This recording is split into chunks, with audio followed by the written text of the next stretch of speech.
What's up, everyone? Back for another beer review, and today is a special beer review, and that's because today's review is the 1500th beer review here on the channel. And to celebrate such a special milestone, I thought I would review the first ever beer that I had an entire bottle of in my life, and it comes from the Latrobe Brewing Company, and they, of course, are under the Anheuser-Busch umbrella, which is headquartered in St. Louis, Missouri, and we have their Rolling Rock Extra Pale. So this is an American Adjunct Lager that comes in at 4.4% alcohol by volume, 5 IBUs, and at the time of review, I believe this can is approximately 3 months old. So I'm going to say this right from the get-go. If you want to get right to the review, you probably want to fast forward a good 3, 4, maybe 5 minutes because it's going to be story time.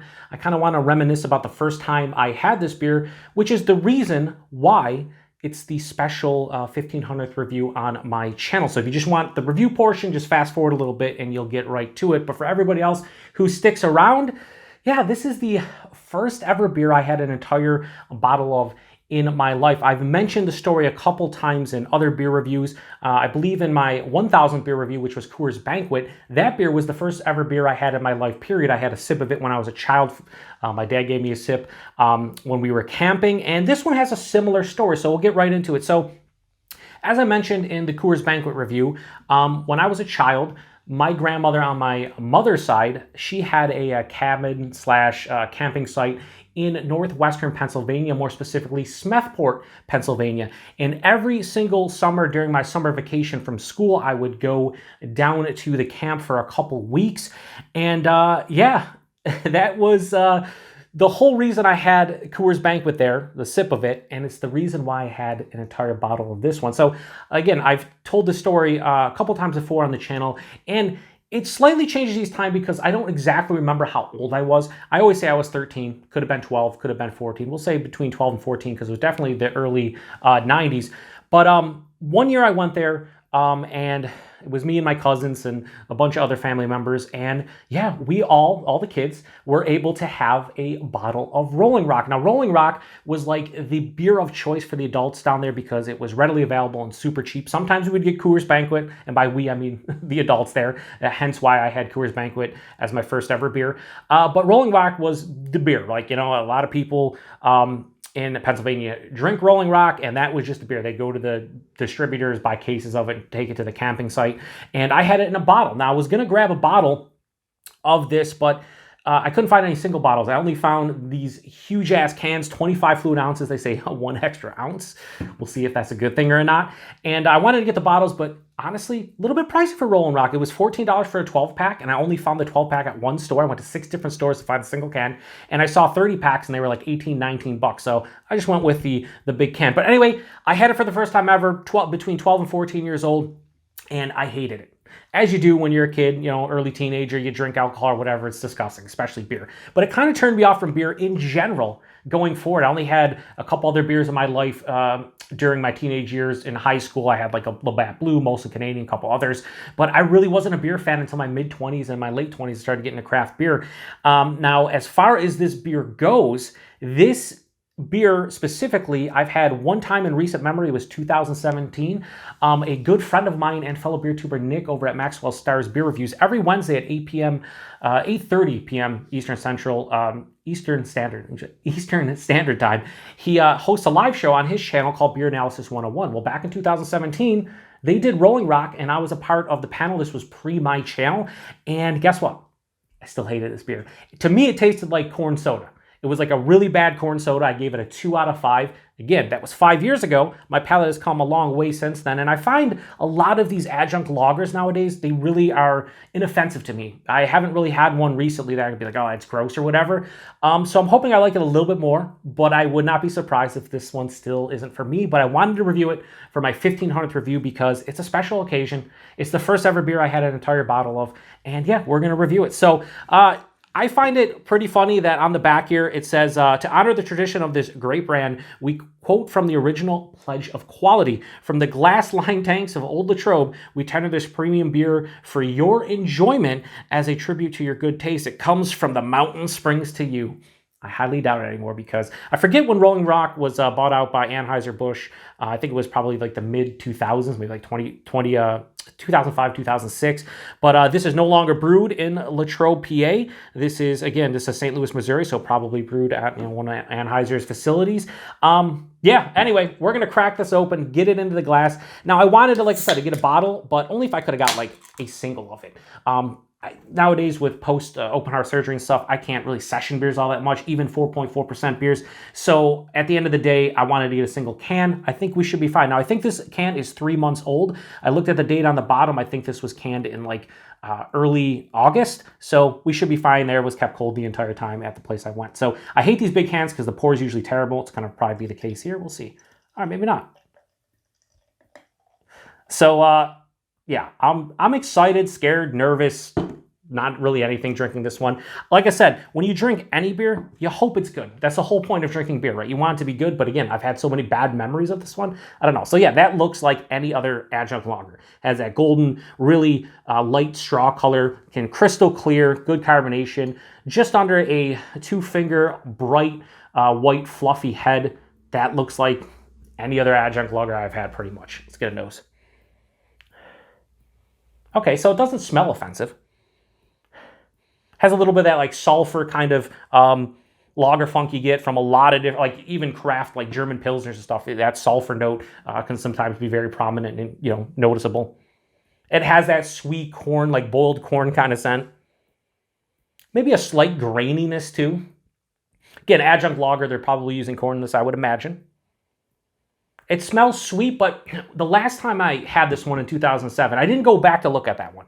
I just remember I gave it a 2 out of 5. Pretty confident I gave it 2 out of 5. And I just remember tasting like corn soda, overly sweet, which is why I said like corn soda more so than anything else.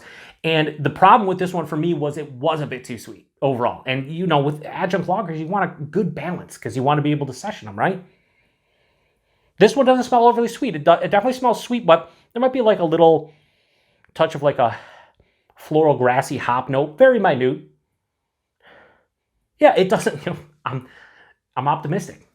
I'm optimistic. Is this going to be decent? Let's hope. I hope so, because the last time I had it, I did not like it. Anyway, cheers everybody, and here's to hopefully at least 1,500 more beer reviews on my channel. Cheers.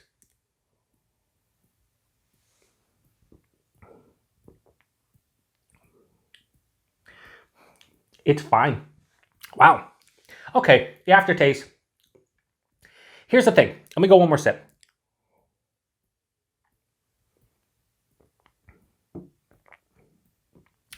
I think what's really helped me with these beers nowadays, like over the past 2 or 3 years, I've started to get a little bit into like authentic, like German lagers, like your German Pilsners, your Helles lagers, even Czech Pilsners. And what I think that has allowed my palate to do is kind of drink beers like this and understand that my palate was completely different because I wasn't a huge like a lager guy even 5 years ago. And now I'm coming to appreciate these a little bit more, and they're way less offensive to my palate. So let's go body and mouthfeel. Buying this one's like higher side of light body. It's 4.4%. Maybe a higher side of light, lower side of medium. It's for what it is, it's fine. It's not super watery, which is nice. Very crisp. Extremely clean too, because the aftertaste hit me, but it faded right away. And it wasn't like a offensive or kind of like bad aftertaste. It's just kind of different. But yeah, this is crisp. It's clean. It's really refreshing. Super crushable. It's a body mouthfeel appropriate for the style. The taste. The nose carries over pretty much to a T. Right at the forefront, I'm getting that corn note. It has like a grainy kind of malt sensation along with that corn, but it's mostly corn. Passes through. It's like a boiled corn. Not a huge fan of boiled corn being in beers for the most part, and a lot of adjunct lagers kind of have that feeling to them. But it's not overly, like I said, it's not offensive. It's not like bad or anything. It's just different. As it passes through, halfway through the palate, I'm hit with a little bit of like a slight bitterness. And it's like a floral grassy kind of bitterness. Slight earthiness. Finishes semi-dry with a very mild bitterness. This is more dry than bitter. But it does lean sweet. This is like 60-40 to the sweetness, maybe like 65-35. It's a sweeter adjunct lager, which is back in the day, certainly in 2017, is probably why I didn't like it, and I called it corn soda, because I feel like that's kind of the feeling this beer has for me.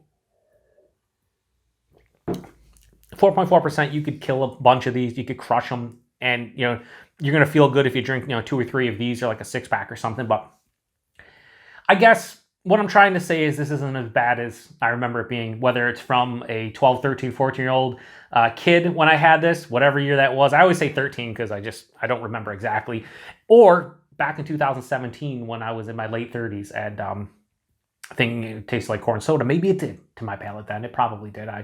But now it's not bad. It's still, I'll just be honest with you, I'm sure a lot of people who come and watch this review, you probably enjoy Rolling Rock, or maybe you don't. But if you do, I'm not calling this a bad beer, because I hope for those of you who watch my channel, you realize I'm not like a beer snob. Never have been, never will be. I'll never tell somebody else what they should or shouldn't enjoy. I think every single beer has a purpose. I know there's a lot of people out there that probably love this beer, and if you love this beer, love the beer. Enjoy it. That's what this world is about. Enjoy the things you like. And for me, though, if we're talking about an American Adjunct Lager, this is one of my least favorite. And it is, to this day, just not something I would purposely go out and buy. Would I drink this if offered to me? Sure. If I was at a party or a cookout and they had some Rolling Rock, I wouldn't, stub my nose at it. I wouldn't snub my nose at it at all, but I also wouldn't be like super stoked to drink it. You know what I mean? But at the end of the day, this isn't a horrible beer. It's not terrible to me. It's just not one I really care for. I will pass it though. And the reason I'm going to pass this is because it's not offensive right now to my palate. It's not something I easily drink the rest of this. Now, I'll be honest with you, I'm going to share some of this with my dad because he hasn't had Rolling Rock in a long time. But I'll probably just drink whatever's left in my glass and give the rest to him. And if he drinks it, cool. If not, probably drain pour it, just because nowadays with my health and stuff, I don't want unnecessary calories like this. If it's something I really don't care for all that much, and I don't really care for this one all that much, but it's inoffensive to my palate. It's just not something I really dig. So Rolling Rock Extra Pale from Latrobe under the Anheuser-Busch umbrella. Let's get the thumbnail. I have no problems giving this beer we're just going to pass it, barely pass it. I'm going to give this a 2.5 out of 5. So 2.5 out of 5 on my scale is a passing grade. Anything under 2.5, I would never drink again, even if it's offered to me. This I would drink again if it was offered to me, but I would never go out of my way to buy it again unless we're doing something like this, a beer review, a live show, something like that, where we're trying to examine it or whatever the case may be. Price point and availability for this one. I paid $2.29 for that 25-ounce can, not 24, 25. You get that extra ounce, right? And I think 12 packs in my neck of the woods. This is going to be different wherever Rolling Rock is, but here in the West New York area, more specifically the Buffalo, New York area, the places I went, it was either $13.50 or $14 a 12-pack of bottles, or it was $18 or $19 for a 30-pack of bottles. I did not see any 6-packs. I only saw this and 12 packs and 30 packs. So not a bad price, but for that price, I can get some Jenny products, and I'll take a Jenny Cream Ale every day of the week over this for me personally. So here's the thing that I'll say if you watch to the end. A, have you had this beer before? And if you have, post in the comment section. Do you have a good experience? Do you have a bad experience? Is this one of your go-to beers, or is this something you'll never touch before? Like I said, I'm kind of in between. I passed it at a 2.5. I don't want to drink it again, but I totally understand why people would enjoy this one. It just isn't for me. And the other thing is, do you want to see more macro reviews? Do you want me to do something like, there's Macro Monday out there. So many different channels do Macro Monday. You want me to do a Macro Monday where maybe once per week or maybe a couple times per month I review a American Adjunct Lager from a macro brewery? I mean, I haven't done many macro reviews. I've done like Coors Banquet. I've done PBR. I've done this. I've done Hams, Narragansett Lager. Like as far as like American Adjunct Lagers go, those are the ones I haven't done, like the classics like Bud and I did Miller High Life 700 review. I haven't done Budweiser. I haven't done like any of the Labatts, although Labatt Blue is on the list. Somebody did recommend that or suggest that, so I will get to that. And somebody did recommend MGD too, so I'll probably do those two at some point. But if you want to see some more macro beer reviews or American Adjunct Lagers, let me know. I am always up for suggestions. I am not above drinking American Adjunct Lagers. I mean, like I said, there's a time and place for every beer. And for me, I don't want to drink this again, but I don't think it's all that bad either. Probably drink this one, make sure it's cold, because this is right out of the fridge. I'm sure as it opens up, there'll be some things that happen once this gets to kind of like room temperature. But anyway, I appreciate everybody stopping by for another beer review. I appreciate all the support over the years. My channel is going to be 5 years old in April. And so, you know, we're about 4.5 years old right now. The fact that I have almost 3,000 subscribers and I've done 1,500 reviews, kind of insane to me, even with almost taking a whole year off back in 2021 for my open heart surgery. It's been a blast, and being able to try beers like this and kind of reminisce about the first time I had this beer is pretty damn cool. But I will say this, and I said this in the 2017 examination review, hopefully this is the last time I am purposely buying this beer to review, just because, again, it's not my favorite. So appreciate everybody stopping by for another beer review. Like I said, post a comment section if you've had this one. Give me your thoughts. I know a lot of you, especially if you're in the northeastern part of the country, you've had this one before. You probably have some kind of story about this one, and I'd love to hear it. So anyway, appreciate everybody stopping by for another beer review here on the Beer Patrol. To the next one. Cheers. Like I said, 4.4%. You really can't tell, and I'm okay with that. Cheers.